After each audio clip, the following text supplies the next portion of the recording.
दिल्ली से ब्रीफकेस मांगा दी ननद के भैया। दिल्ली से ब्रीफकेस मांगा दिए ननद के भैया। रौरे फिक्रिया दहिया गलने ननद के भैया। रौरे फिक्रिया दहिया गलने ननद के भैया। वही मेरा खाबी साड़ी साया ननद के भैया।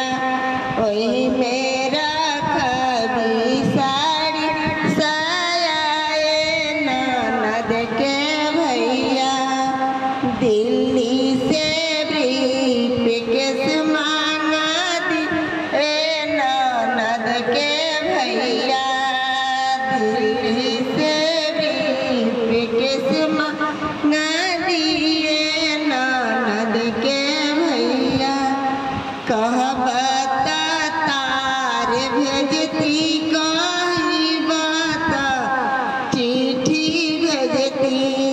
कहता तार भेजती कही ता चिट्ठी भेजती।